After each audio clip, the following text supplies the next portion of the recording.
About COVID-19, and the surge in COVID-19 numbers have had a ripple effect in which Kenya will be affected definitely. Now, the domestic demand for the vaccines in India, our main supplier, will delay the shipments of the second doses of the Oxford AstraZeneca vaccine from the Serum Institute of India, its main manufacturer. Now, due to this, the government is looking at alternative vaccines from Pfizer and Johnson & Johnson to inject some hope in the vaccination exercise, in which more than 750,000 of you have received their first doses so far. Our health and science reporter Gloria Milimo tells us more.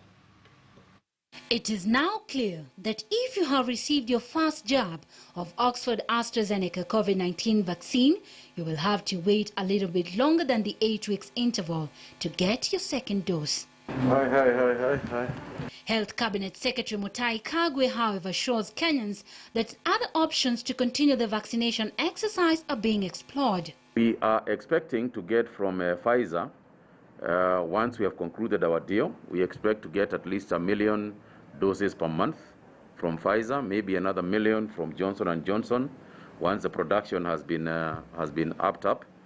And that combined with what we can get from the COVAX facility, as in AstraZeneca, should be able to allow us to continue with the vaccination process. Speaking at Afya House while receiving a donated consignment of personal protective equipment from MultiChoice Kenya, the health board said the government is racing to acquire special storage facilities for the Pfizer vaccine that requires a minus 70 degrees in storage.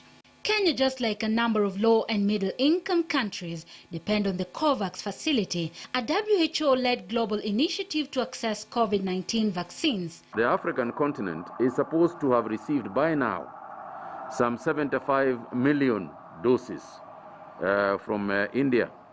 We have only received some 12 million doses out of an expected 75 million doses. So what that tells you that the flow of the vaccines is going to continue to be challenging. So far, Kenya has received 1 million doses as part of the initial 3.56 million doses allocation to Kenya. The CS, while appearing before the National Assembly Departmental Committee on Health, says the ministry will ensure that the procurement of the 2 vaccines is done by June. Under the African Union facility, which Kenya is yet to utilize, Kenya has negotiated rates with manufacturers, where the country has acquired the vaccines at discounted prices. We have gone on the Africa platform to acquire also other vaccines, particularly Pfizer and Johnson & Johnson vaccines.